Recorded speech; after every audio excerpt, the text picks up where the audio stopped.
QR, seja bem-vindo, seja bem-vinda ao 4.cast, o podcast do mercado imobiliário 4.0.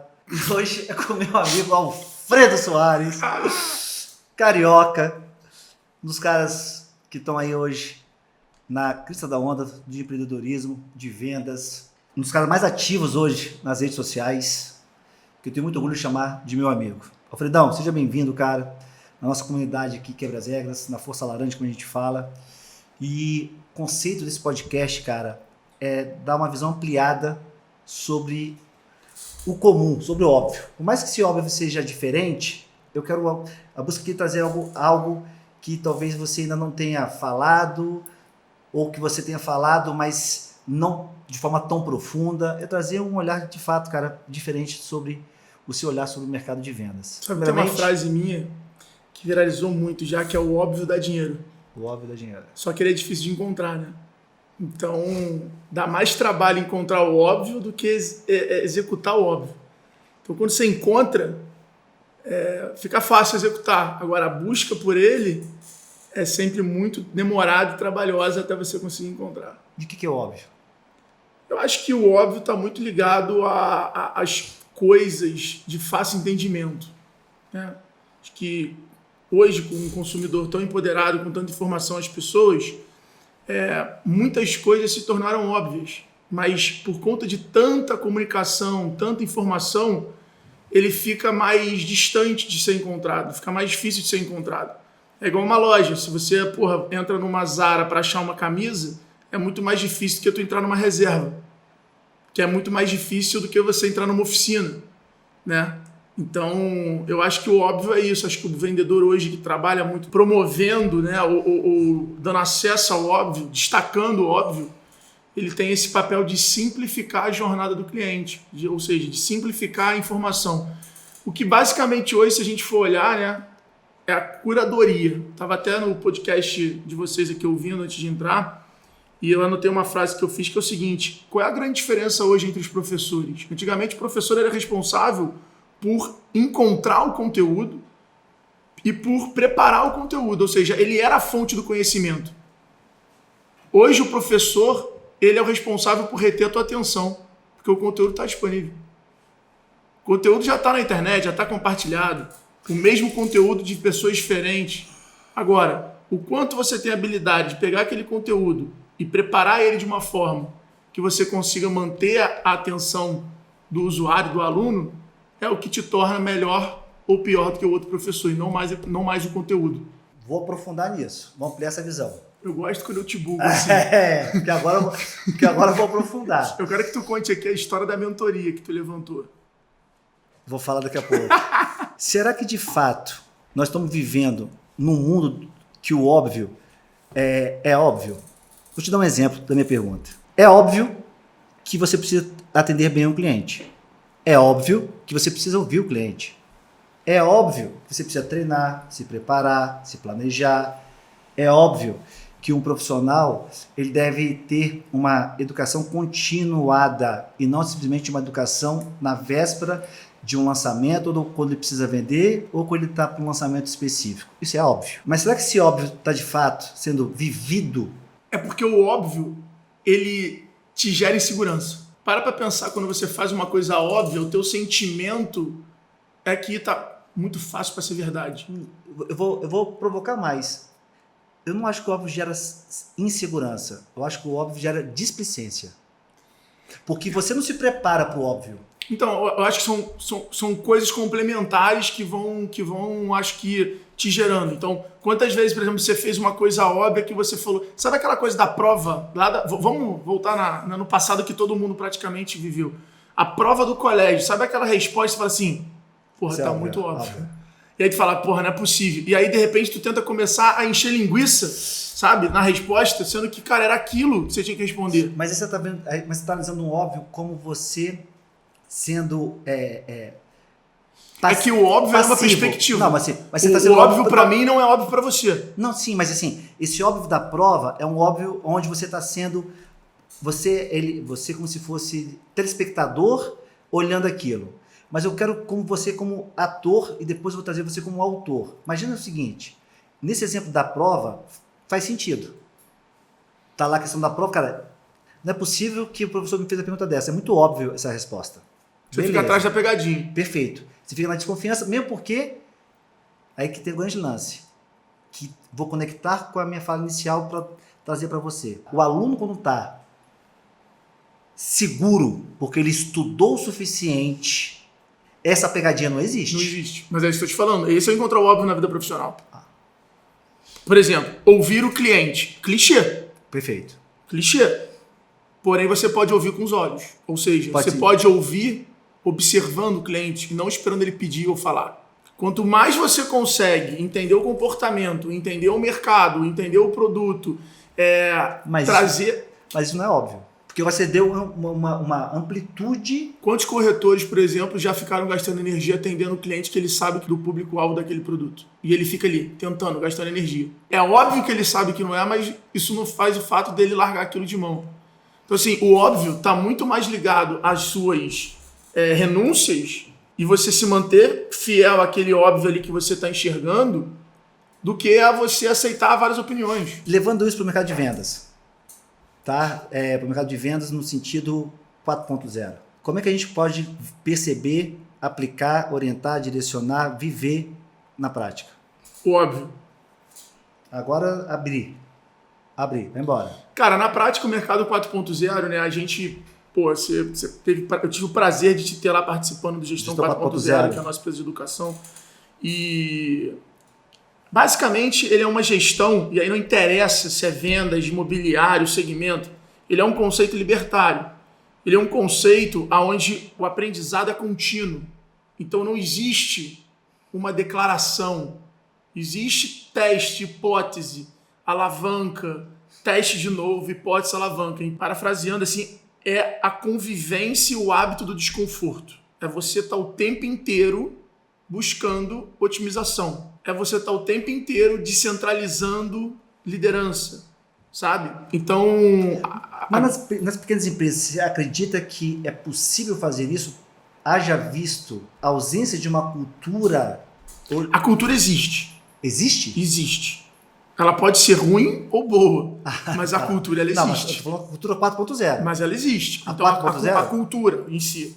Aí você trazer, eu acho assim, o 4.0 não é a cultura, não é a tua máquina de venda, não é. Você tem que pensar no 4.0 como uma direção. E aí você vai ajustar a tua cultura, que provavelmente vai conseguir impactar todas as áreas do teu negócio. Mas é uma direção que ela vem carregada de um conceito. Então, mas aí, de alguma forma, precisa plugar essa cultura nesse conceito para caminhar para essa direção. A cultura, eu acho que você não pluga ela, você não impõe. Você vive, ela vira um hábito. Ela é percebida. Isso, exato. Ela é percebida. É igual escovar o dente, sabe, desse exemplo. Mas eu quero dizer o seguinte, quando você fala do vendedor 4.0, da empresa 4.0, independente de qual segmento seja... O que faz a cultura? Essa pequena média... Vou inverter. O que faz a cultura? Simbologia, fala... Principal elemento que constrói a cultura... são hábitos. E aí você falou que realmente hoje, o que hoje todo profissional de alta performance tem em comum?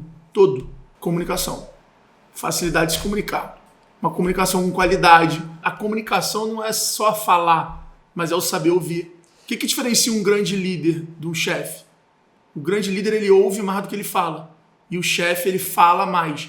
No final, é todo mundo fazendo o que o chefe quer. O líder é todo mundo fazendo o que acredita e buscando cada vez as coisas estarem em sintonia. Mas, cara, o que eu vejo te ouvindo, e aqui a gente está nessa construção inicial aqui, quando você fala de comunicação, quando você fala do líder, do chefe que ouve mais, fala menos, isso não seria, na minha visão, isso o falar menos, ele é uma consequência de quê? Um cara que fala menos é um cara que está o quê? Mais seguro. E a segurança vem de quê? Da educação continuada. Vem do preparo, vem do treinamento, vem do errar, não tem medo de errar. Tu quer ver uma diferença irada, assim? Muitos corretores que eu converso no meu Instagram, que muitas vezes já viram o nosso material junto e me seguem e tudo mais, eles sempre estão usando o passado para afirmar o presente. Porra, eu já vendi um apartamento de 15 milhões. Porra, eu já vendi tal parada em 48 horas. Eles nunca usam o futuro declarado para ter essa confiança no presente. Eles estão sempre criando autoridade em cima do que eles já construíram e não em cima do que eles declaram construir dali para frente. Mas aí, de novo, concordo com você, perfeito. Isso é até uma síndrome que a gente vê hoje, acho que de um ser humano em geral. Ele sempre traz o passado e os traumas do passado para o presente como verdades absolutas. E tem até um livro que eu li outro dia que diz o seguinte: é errado, tá certo, porque o certo ele vem de uma construção de crenças e valores do passado, que de alguma forma te dá uma percepção de presente. Mas analisa o seguinte, essa fala que você trouxe, que o corretor de imóveis diz, eu vendi muito um imóvel, eu vendi imóvel de 15 milhões, eu vendi imóvel de 10 milhões, não sei o quê, e possivelmente ele vai fazer um pré-julgamento de um cliente, ele vai fazer um pré-julgamento de um imóvel. Isso para mim é uma construção. Essa fala do presente dele vem do passado, com uma projeção de futuro, por uma fala no presente que para mim não existe. Porque o presente não existe. O presente nada mais Mas é que existe um futuro diferente. Qual? Existe o futuro declarado, que você declara aquele futuro, e aí você assume um compromisso de construir aquele futuro, e existe o futuro desejado. O futuro desejado é o que você espera. Puta, eu quero chegar lá. Pô, eu quero que seja assim. O futuro declarado é aquilo que você se compromete a fazer. E o profissional de alta performance, o Bolt, quando ele começa a treinar, ele está declarando que ele vai ser campeão da porra da Olimpíada. Ele não está treinando para ser segundo. Ele está declarando. Ele falou, vou ser o primeiro. Treinar para isso. Estou dando um exemplo dele, mas qualquer atleta. O atleta não treina para ser o terceiro. Ele treina para declarar o futuro de ser o primeiro. Só que o futuro desejado dele, muitas vezes, é chegar entre os três. Só que ele não declara chegar entre os três. Ele deseja estar entre os três, mas ele declara e trabalha no presente para chegar em primeiro. Nessa visão 4.0 no mercado imobiliário, que a gente está ampliando um pouco, o que eu entendo, cara? Quando eu vou usar só o termo, eu declaro ser campeão, vou chamar isso de meta. Então, minha meta é ser campeão. Não. É a consequência. Não, mas você declarou... Mas essa é a mudança. Como é que é, então? A maioria das pessoas vivem por uma meta. Só que a meta, na verdade, aonde você quer chegar não é a tua meta. É a consequência de onde você chegou. É a grande diferença do ter e do ser. Mas qual seria a sua meta? Vamos pegar o exemplo do Usain Bolt. Qual seria a meta? Porque você falou assim, eu quero ser campeão. Ó, eu declaro ser campeão. Projeto ser terceiro colocado. Se ele quebrar o recorde mundial, qual é a consequência disso? Ele ser campeão. A meta dele é quebrar o recorde mundial. Tá, então vamos lá. Vamos pegar então. O Usain Bolt declarou, vou quebrar o recorde mundial. Beleza? Ok? Quando ele declara isso, isso passa a ser passado. Não acho que passa a ser passado. Acho que quando ele declara isso, ele passa a trabalhar no presente com aquilo sendo uma verdade. A meta é passado. Quando ele declara, é uma projeção de futuro. Ele está falando o quê? Vou participar de uma Olimpíada, vou participar de um campeonato. Declaro quebrar o recorde mundial. Declarou, virou passado. Meta é passado. Toda meta é passado. Porque daqui para frente agora é uma construção de quê? Do seu presente.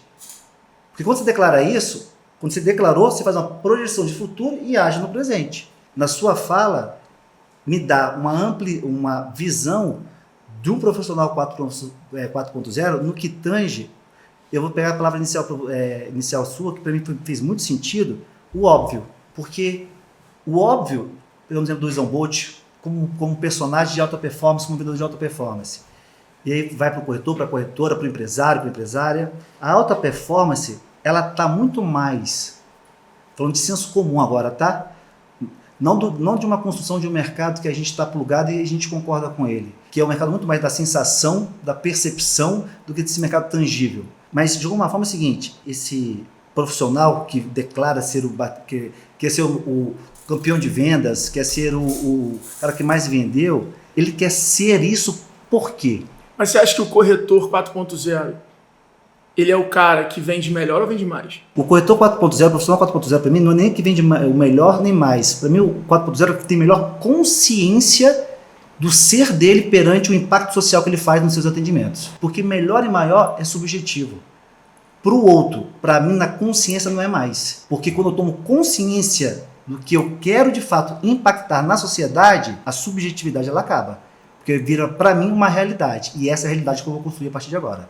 Isso para mim é ser 4.0. 4.0 para mim essa ser melhor, vender mais, isso para mim sabe o que é? Rótulo de garrafa.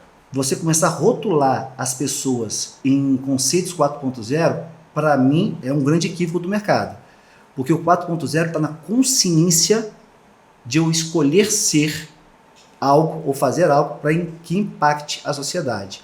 E aí vai muito mais também, eu complemento, que não existe 4.0 sem ter contraste. Toda verdade é minha verdade. Um 4.0 ele tem na sua essência o contraste como referência do 4.0. Toda vez que a gente afirma algo, por melhor que seja, você deixou de ser 4.0, porque você esqueceu a outra meia-verdade. Então essa construção desse 4.0, para mim, que a gente já está indo para um papo muito mais para frente, está muito mais na consciência, cara. Eu acho que falta para a gente hoje no mercado, e aí falando de vendas de uma forma geral, é a consciência do ser. O grande vendedor que se destaca hoje é aquele cara que tem a arte de entender a ciência do comportamento de consumo. Economia comportamental. Então, quando você pega hoje os grandes corretores hoje que se destacam no mercado, todos têm uma vida de alta performance.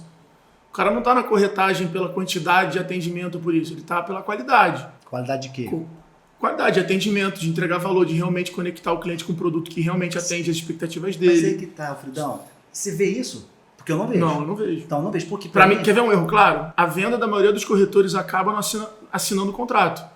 Sendo que aquilo não é a promessa dele. Ali o início. A promessa dele é o sonho do cara se mudar. Você já viu o corretor perguntando se o cara tá bem na mudança? Você já viu o corretor mandando uma cesta de café da manhã pro primeiro café da manhã no apartamento novo? Mudança. Aí entra o lance da jornada, que você tava já conversando. Cara, a jornada da venda, ela acontece de forma infinita, ela não termina.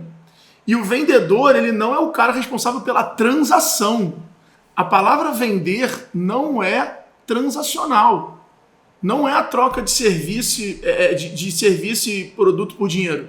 A palavra vender é a arte de mapear, de chamar atenção, de educar, de construir confiança. Hoje, os corretores que eu conheço mais bem-sucedidos, eles são corretores que simplesmente sabem se posicionar. Eles são corretores que são educadores financeiros. Mas eles são corretores que estão no o que fazem ou no por que fazem?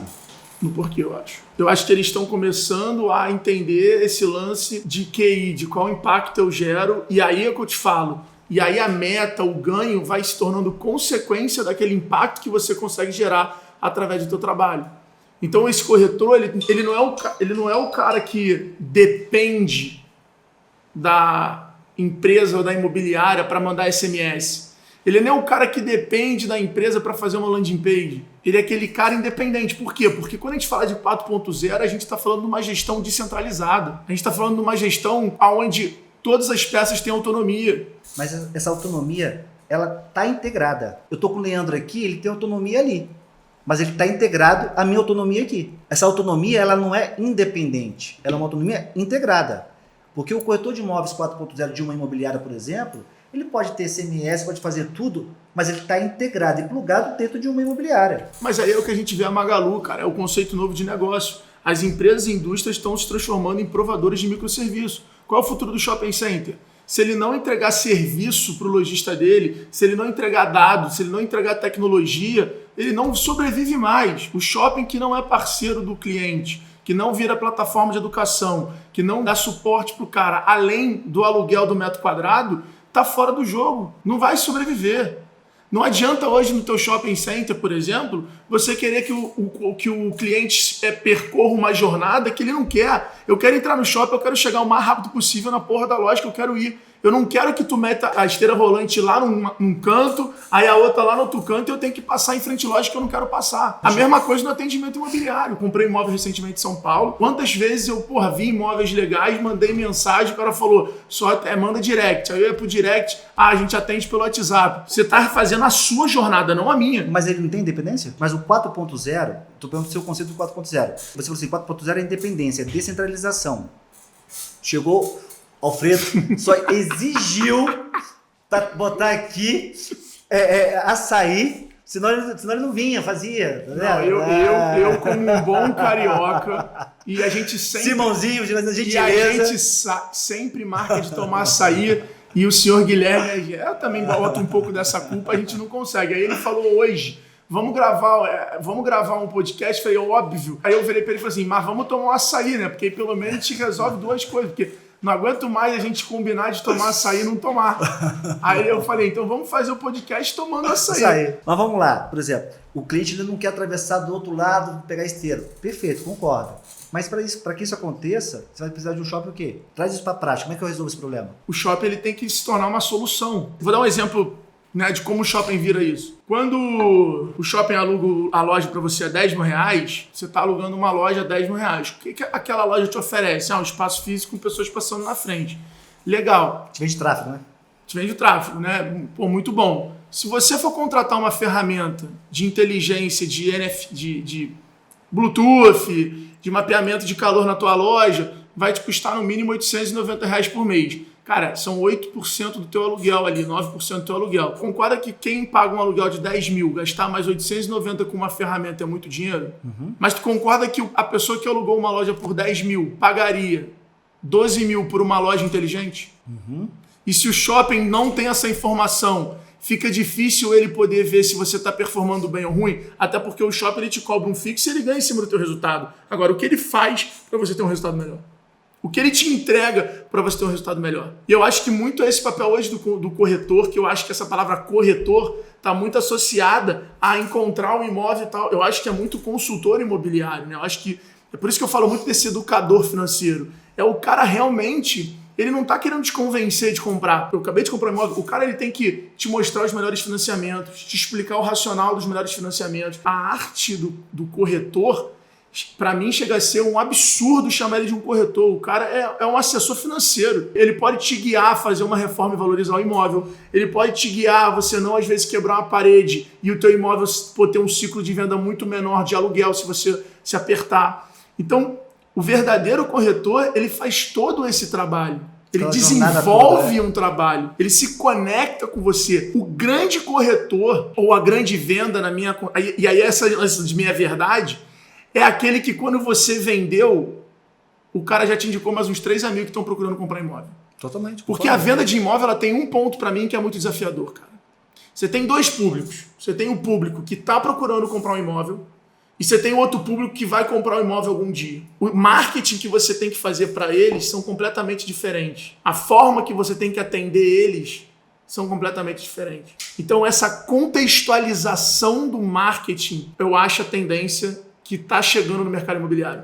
A forma de você vender um imóvel hoje, criando todo um storytelling. Cada corretor está começando a criar o seu brand como? Através da forma que ele mostra o imóvel. Eu acho que agora, nesse momento, a inovação chegou no mundo imobiliário. Por meio de? Por meio de tecnologia, por meio da educação, como você, como outras pessoas que têm puxado esse mercado. E, obviamente, pelo momento da economia que trouxe um protagonismo para a compra de imóveis e para o investimento imobiliário, que reacendeu esse mercado que vinha tomando porrada. E vamos lá, quantos corretores se tornaram corretor por um problema financeiro?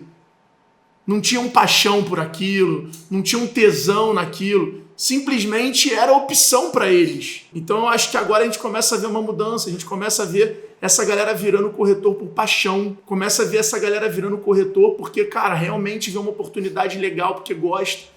Então, cara, a quantidade de hoje, o Instagram virou um zap. Quantidade de perfil de corretor que tem no Instagram com conteúdo incrível. Mas aí que tá. Concordo com você, com conteúdo incrível. Eu vou até brincar, mas hoje você ser produtor de vídeo te deixa mais competitivo como corretor do que tu ser um cara que entende tanto só do processo. Mas aí mas pra ser o produtor de vídeo para você... É ser 4.0? Eu acho que, cara, ser 4.0 não é uma definição assim, não. Está dentro de uma experiência 4.0? Óbvio, se você não souber produzir conteúdo. Não. Mas o vídeo que está sendo construído hoje, pela maioria dos corretores que eu tenho acompanhado, são vídeos de venda, não vídeos educacionais. Pra você ter uma noção, os corretores de imóveis, na sua grande maioria, que estão utilizando hoje a tecnologia, como vídeo, por exemplo, para fazer fotos, vendas de imóveis. Ninguém foca na educação do cliente na jornada. Aprendizagem descoberta, reconhecimento de problema, consideração de solução e decisão de compra. Estão todos na jornada de compra, não de jornada. Então, mas eu acho que isso é uma questão... Esses vídeos são vídeos simplesmente bonitos. E logo em seguida eles começam a vender cursos para os próprios corretores. E aí eu te pergunto, cadê o seu porquê? Não. Porque o porquê deveria estar no cliente. não na venda de curso. A visão que nós estamos vendo hoje no mercado, que está utilizando a tecnologia, Magui. é muito mais para impactar o próprio corretor do que o cliente final. Então, mas vamos lá. 10 anos atrás, o corretor era aquele cara que era o cara demitido, era o cara, dá o primeiro emprego pro meu filho. Esse era o corretor. O corretor ia, entrava numa imobiliária e ele tinha um treinamento da imobiliária e era aquilo a verdade dele. O cara entrar na imobiliária, ó, tá aqui o book, oferece lá, vai lá, boas vendas. Hoje, olha a evolução.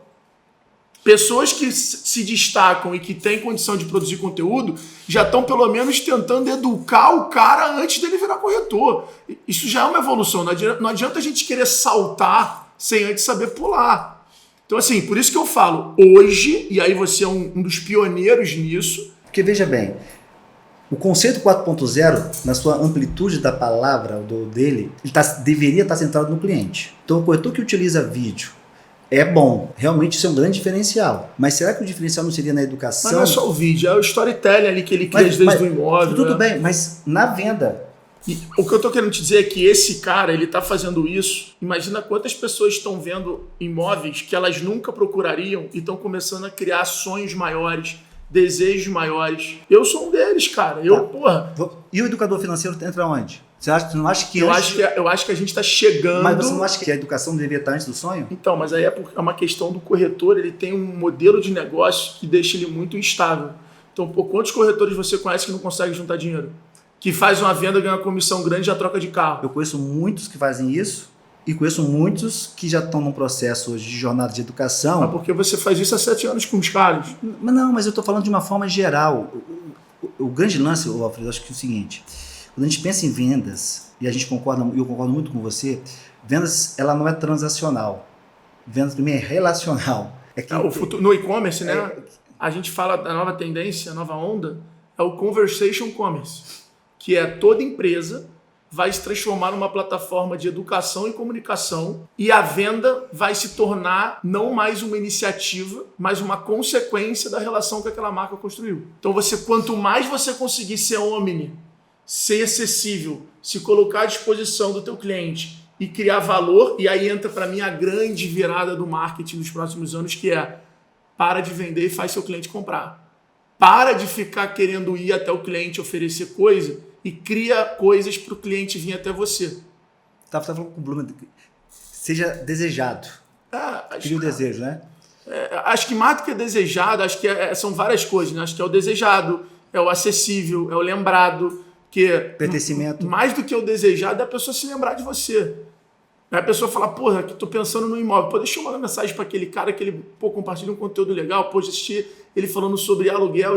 Eu ia falar do modelo de negócio, é o seguinte, corretor hoje, muitos não têm salário fixo. Agora, pega o movimento das empresas, das incorporadoras que estão assumindo esse protagonismo da venda. Aonde? Tem algumas que já estão começando. Aonde? Não. Regra. Aonde? Tem não, Fredo?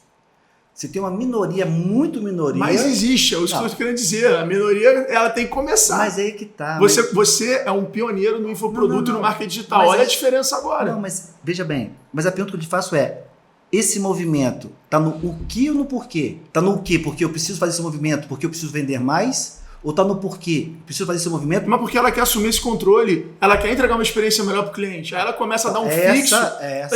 Aí ela começa a dar um fixo pro corretor. E qual é o problema do corretor? O corretor, ele é o cara que, tipo assim, meu irmão, vai lá, ganha... Tava conversando com o Blumer, inclusive, aqui antes disso. Aí fudeu, meu irmão.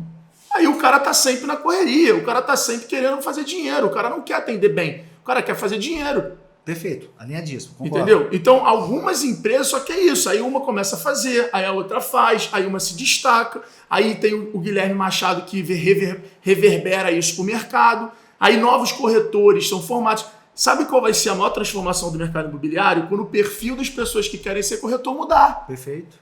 Que é a mesma coisa do vendedor de loja. Enquanto o vendedor de loja for universitário, for desempregado, você acha que ele vai construir brand da tua marca, vai contar a história da tua marca atendendo o cliente ou ele vai querer tirar pedido? Ele quer tirar pedido, pô. Então, se o perfil do vendedor mudar, se as empresas mudarem essa relação do corretor com elas, aí o cara vai ter esse tempo para, calma aí, deixa eu usar a educação para poder atrair as pessoas e ir educando. Vamos comparar com o vendedor de roupa.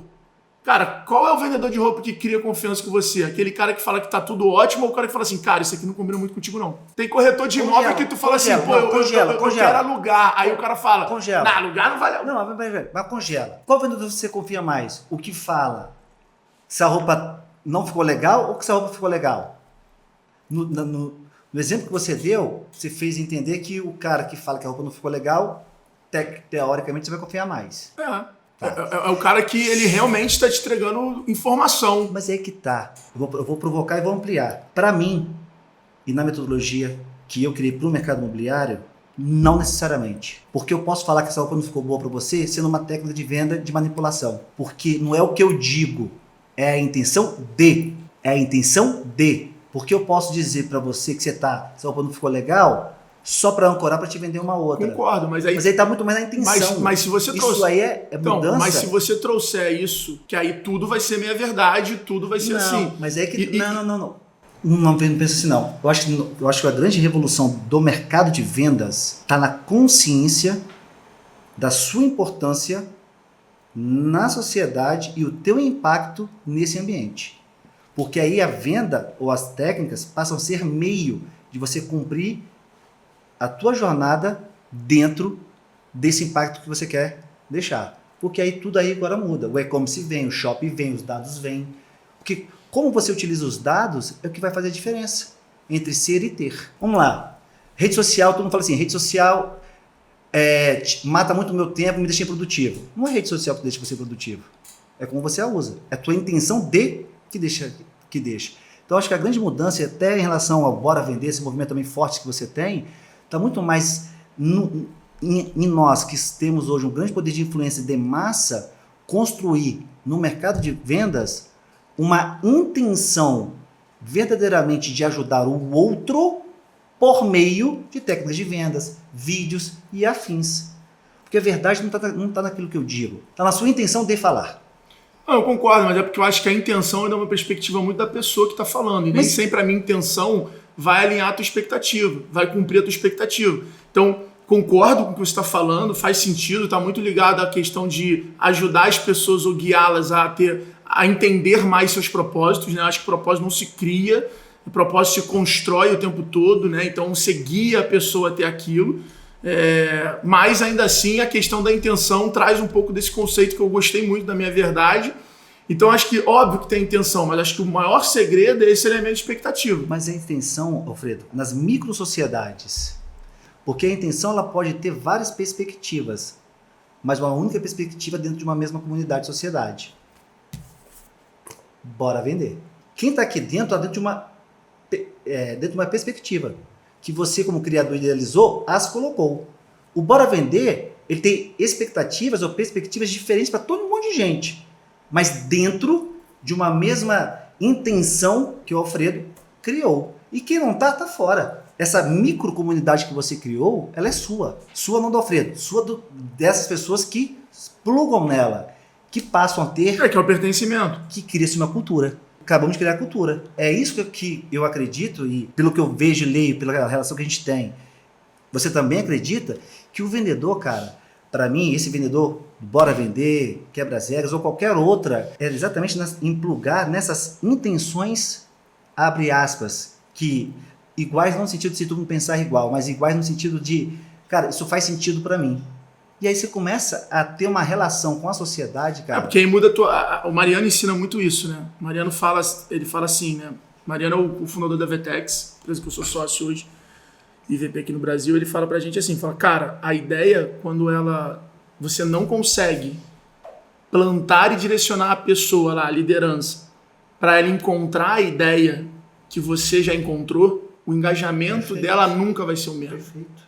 Então, o líder, ele não pega e fala, galera, tive uma ideia genial, vamos para cá. O líder, ele guia as pessoas a chegarem na ideia que ele tem para que elas tenham o sentimento de protagonismo ou de pertencimento daquela ideia e elas se jogam muito mais, se engajam muito mais para realmente fazer aquilo com aquele sentimento de posse delas também. Perfeito. Complementando o que você falou, acho que o líder ele tem o papel do despertar. Porque, Boa palavra. Né? Porque o nosso papel acho que é muito mais do despertar. Porque o despertar te gera o contraste. E tem uma coisa quando a gente fala de liderança, e aí é legal, né, acho misturar isso tudo, que é o seguinte, a liderança, o líder é muito aquela pessoa, eu acho engraçado que as pessoas falam assim, pô, você tem 400 mil seguidores, tal, porra, líder, tal, falando isso, galera, me segue aí, é o Fredo Soares. Aí, vendedor é foda, né? Pode dar uma brecha. Bora vender! Mas a liderança está muito mais ligada a promover o protagonismo. Então, o líder não é o cara que quer ser o maior e o melhor. Ele quer fazer as pessoas maiores e melhores. O papel do líder, do mestre, é fazer o aprendiz ser melhor do que ele. Qual é o grande lance do mestre? É ele primeiro identificar o aprendiz, o potencial.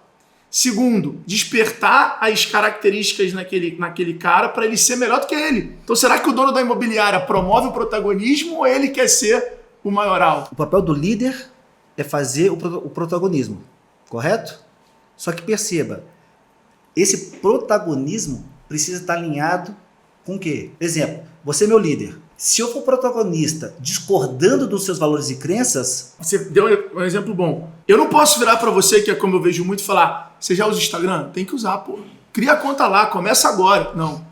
Eu tenho que começar a te mostrar Perfeito. por que você tem que usar o Instagram. Perfeito. Mas aí é que tá. Mas se esse vendedor, esse cara, essa pessoa não usar, eu posso ter o meu protagonismo e não estar conectado com você. O meu despertar não está conectado com você. Total. Logo, a nossa perspectiva se torna o quê? Diferente.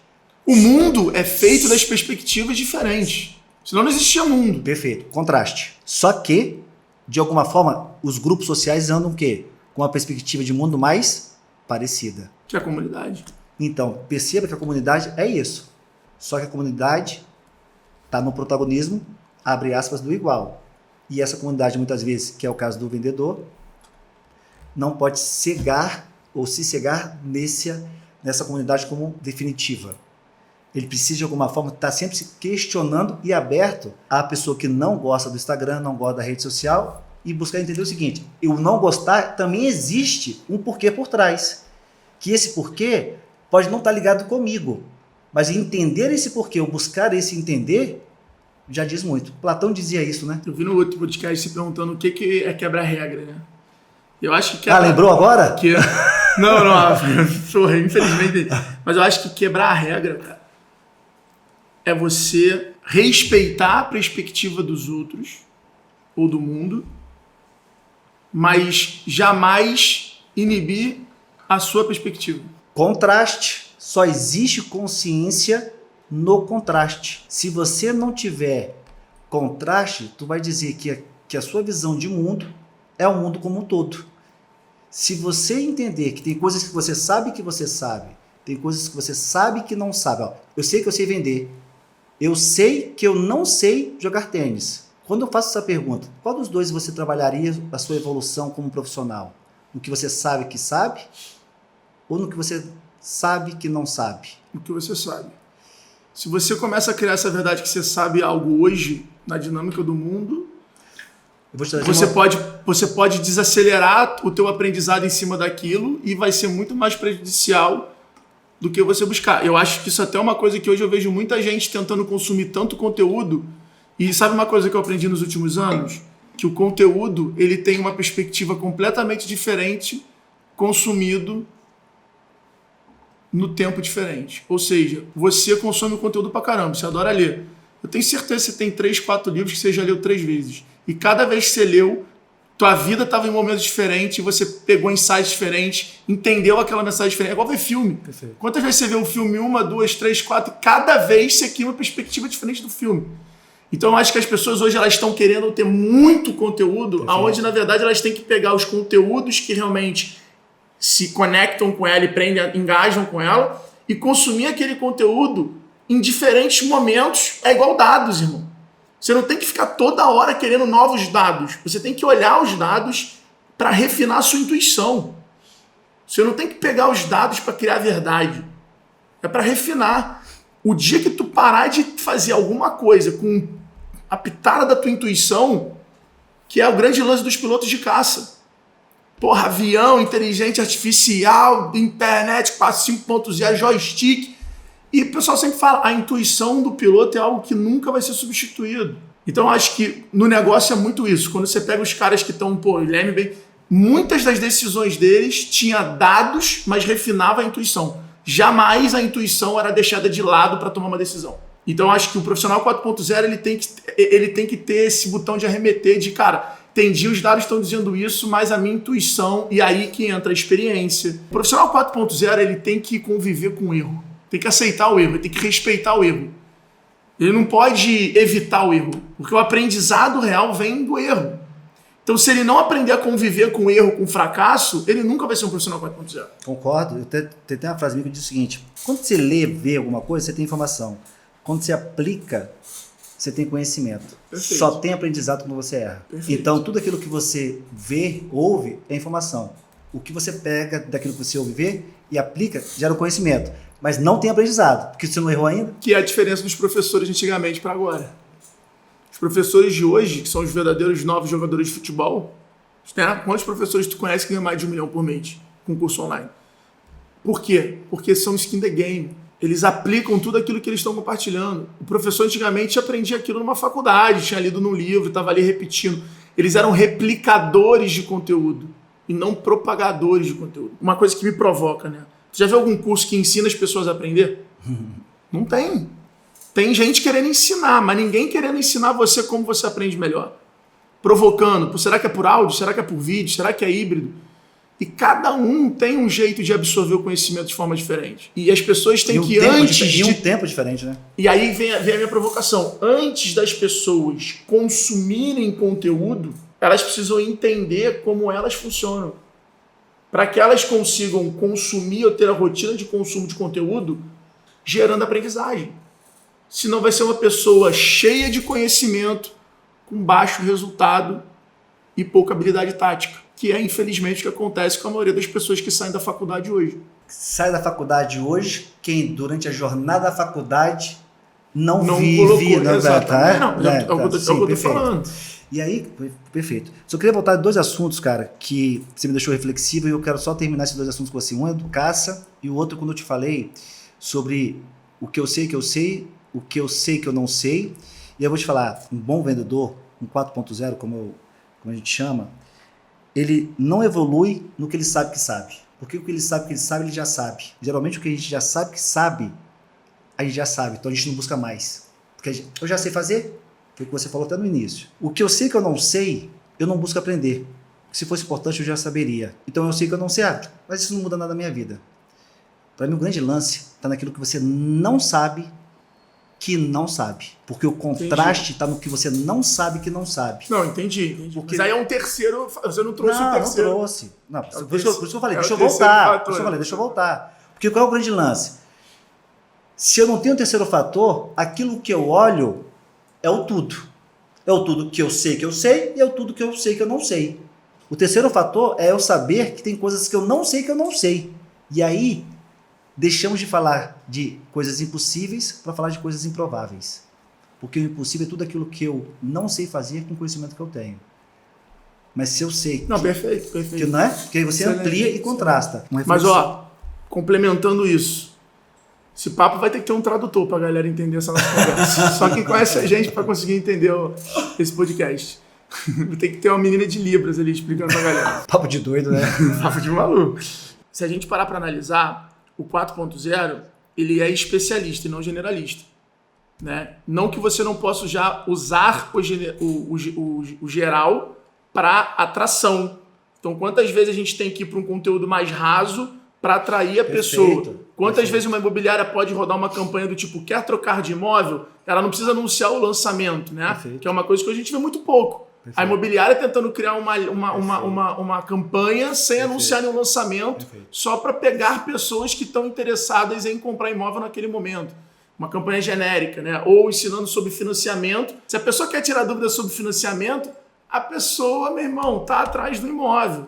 Então, você pode... Não é que o generalista ele pode ser acionado como ferramenta, mas como técnica, como especialidade... Cara, a 4.0 é também você ser especialista em algo. Então, por mais que eu saiba a venda, eu estou incansavelmente me colocando numa posição de não saber. Para nunca parar de ser melhor naquilo. Porque muitos profissionais antigamente, qual era a graça do profissional? Ter mais coisas no currículo. Perfeito. Isso era foda. Hoje não. Hoje é o cara ser muito foda no negócio. Então quando você vai, e aí é um amadurecimento profissional. O profissional de alto desempenho, ele não é bom na maratona de 100, 200, 300, ele é bom na de 100. Então quando você olha os esportes de alta performance mesmo, natação, corrida, o cara é muito bom numa prova. Ele pode até ganhar outra, mas é consequência dele ser muito bom naquela prova. Então o profissional 4.0, ele tem que aceitar o improvável, que é o cara, eu tenho que estar sempre em busca de tentar entender ou encontrar o que eu não sei. É muito doido isso. Mas é isso mesmo, é isso mesmo. O que eu não sei que não sei. Faltou o quê? O que eu não sei que não sei. Mas nunca deixar aquilo que você é bom se tornar uma afirmação que você sabe. Porque você não sabe. Porque tem novas perspectivas o tempo todo. Então você é um cara que está sempre frequentando cursos, lendo livros de outras pessoas, seguindo outras pessoas. Para mim, qual é a grande disrupção que o Guilherme fez nos últimos 3 anos? O intercâmbio de mercados. Você saiu do mundo imobiliário que você era o melhor, o líder, e foi visitar o mundo das startups, foi visitar o mundo da gestão, foi visitar o mundo... E aí você volta para o mundo imobiliário explanando novas perspectivas. Perfeito. Foi o que eu te falei na mentoria, que eu falei da história, que eu falei, você não é um cara que ensina o cara a vender imóvel. Você vai ensinar os caras a ter uma vida de alta performance através do mercado de imóveis. Porque a tua jornada não acaba ali.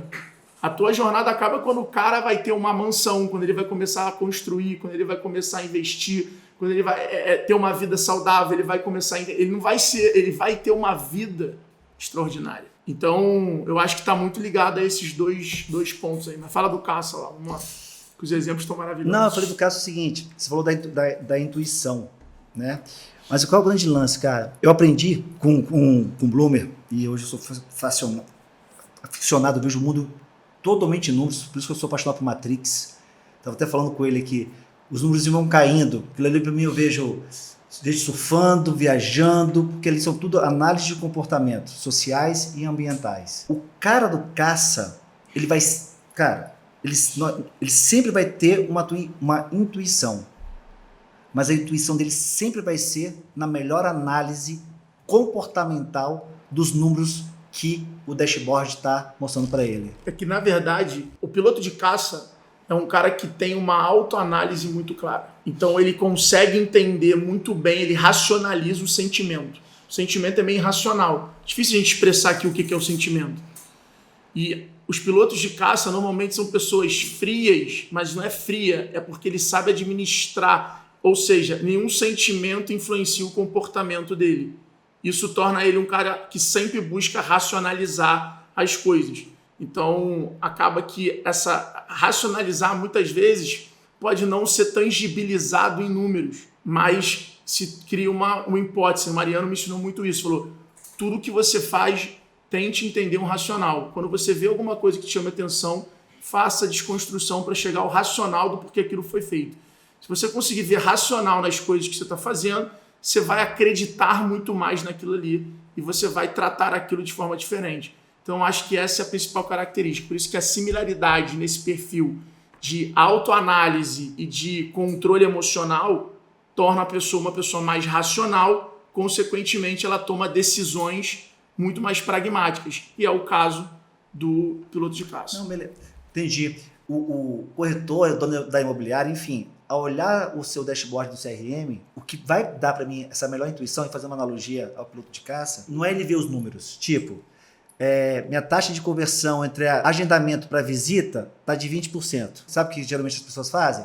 Vai no corretor, vai no marketing, vocês têm de aumentar isso, não sei o quê, só que ninguém sabe ler o comportamento do porquê está em 20% quando ele queria 25%. Perfeito. E o problema todo é porque o corretor hoje em dia, eu vejo isso muito, sinto isso um pouco mais do que vejo, que eu não trabalho nesse mercado diretamente, ele tem uma característica muito engraçada, porque ele acha que isso é papel do marketing. Ele acha que isso é papel do dono da imobiliária de bairro. Por onde começa o trabalho de dados?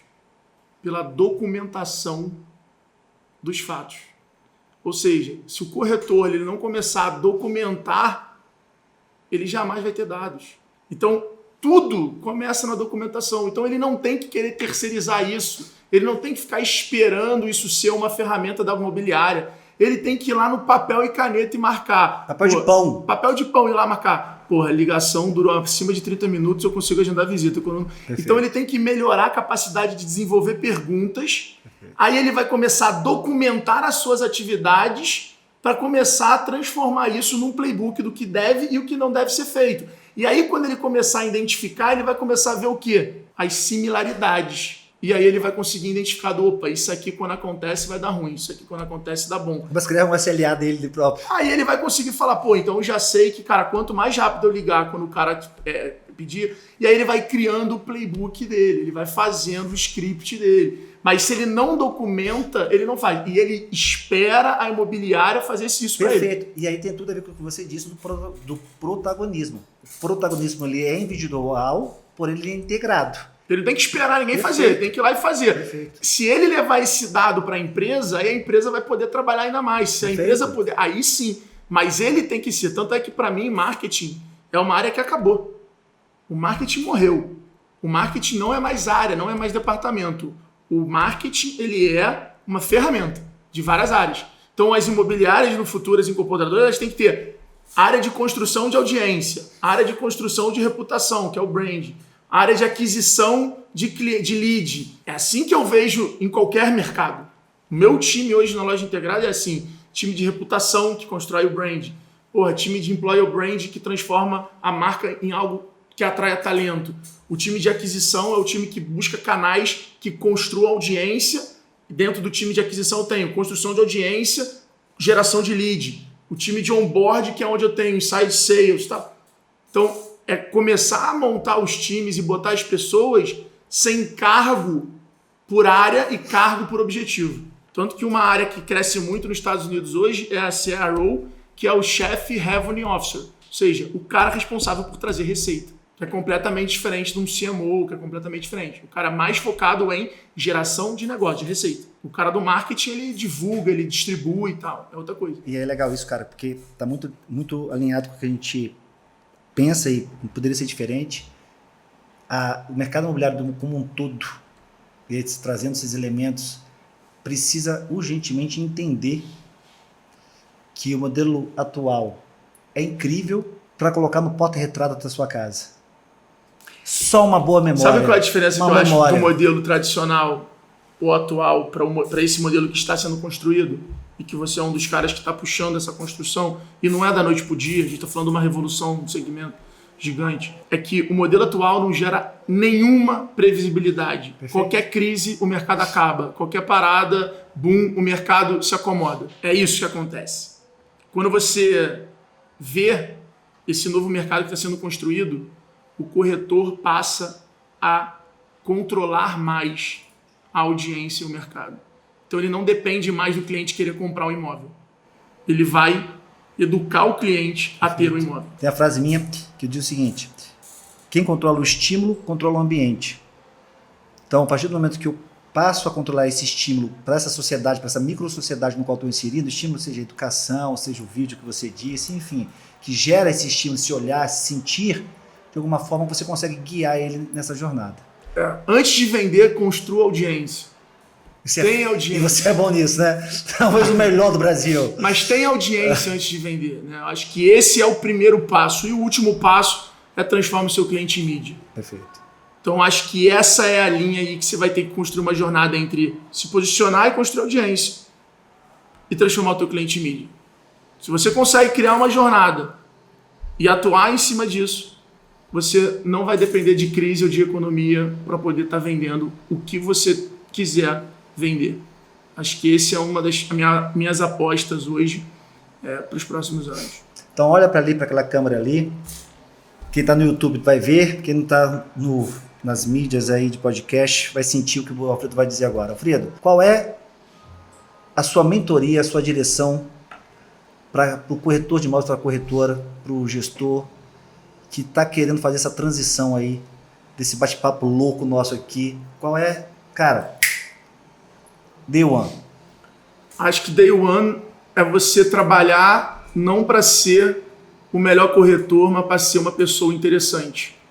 tenha uma vida interessante, seja interessante, que as pessoas vão querer comprar de você, vão querer estar perto de você, vão querer se relacionar com você. E aí a venda vai passar a ser uma consequência dessa plataforma de relacionamento que você se transformou. Então, acho que essa é a minha leitura. O corretor ele é muito fruto da capacidade de credibilidade que ele constrói. O que é estar 1.0 e 4.0 de uma forma objetiva? O estar 1.0 você vende para o cliente. O estar 4.0 você faz o cliente comprar. Acho que, resumindo, é meio que isso. Tentando aterrissar mais, em um você oferece, no outro você apresenta, sabe? É um pouco diferente. 1.0 a pessoa fala, no 4.0 a pessoa escuta. Então a diferença é você se colocar na jornada da venda no momento mais ideal. Então 1.0 é aquele cara que fica metendo a mão no telefone, ele liga para todo mundo que ele nem sabe quem é. O 4.0 ele liga para a pessoa sabendo para quem ele está ligando. Perfeito. Massa. Ele entra no Instagram antes de ver para quem ele vai ligar. Ele tenta entender se a pessoa ligou de manhã, ele tenta entender, ele entende o cliente, que é o que eu falo no varejo, que é a diferença entre ter clientes e conhecer clientes. Perfeito. As empresas hoje, elas têm que construir a empresa e o vendedor, ela tem que construir uma carteira que ela conheça. Porque é muita mensagem. Então você tem que saber se o cara tem um perfil executivo, vai ser mais fácil tu mandar e-mail para ele, mensagem para ele às 5, 6 da manhã. Se o cara tem um perfil mais herdeiro, tu vai ter que mandar mensagem para ele às 11, meio-dia. Se você está vendendo para uma mulher, mãe de família, ela talvez de manhã está botando o marido para o trabalho. Então você vai ter. Então tudo isso vai mudar a sua performance. Então quanto mais você conhecer para quem você está vendendo, você vai acertar a hora da mensagem, o formato da mensagem.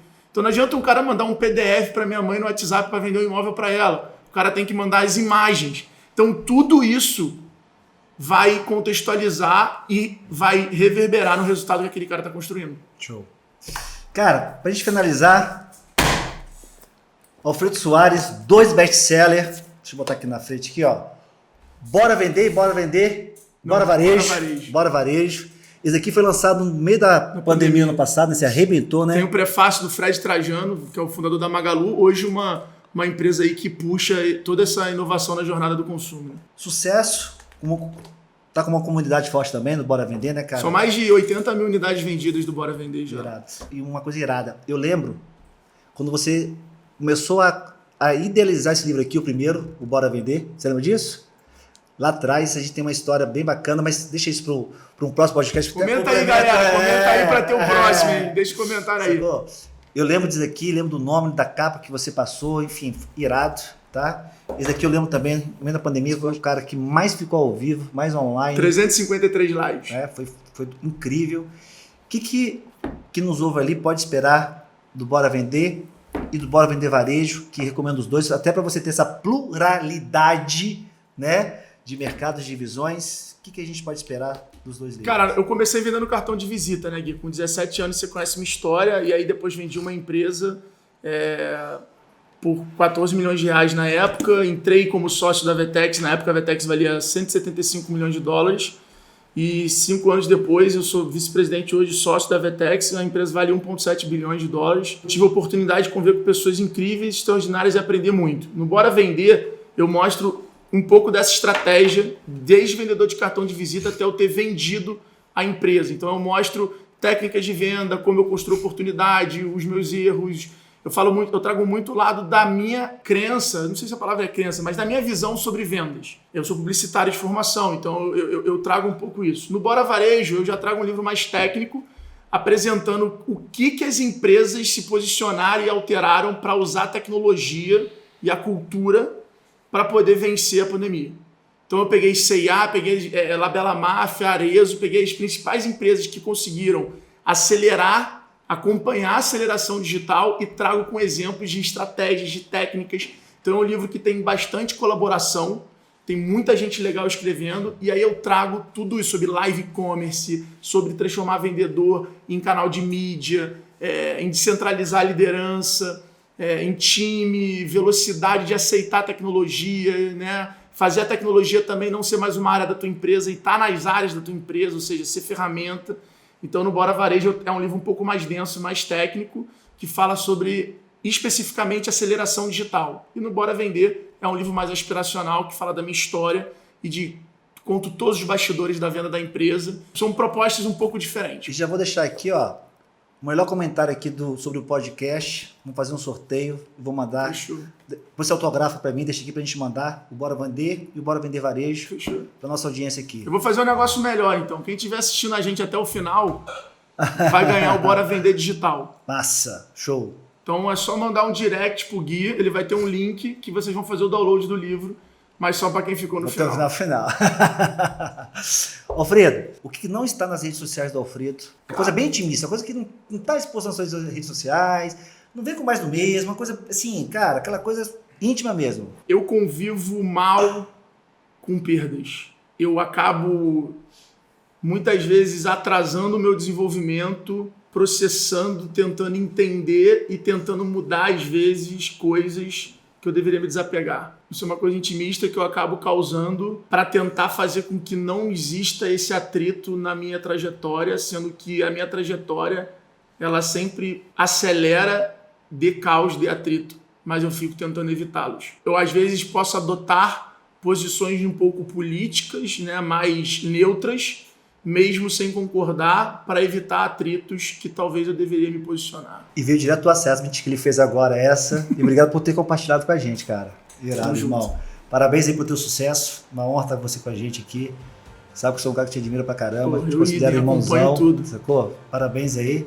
Isso aí. Esse é o 4.cast, o podcast do mercado imobiliário 4.0, que hoje teve a presença aí do Alfredo Soares, o Bora Vender. Tamo junto. Valeu, irmão. O 4.cast é um oferecimento do Instituto QR. Até a próxima!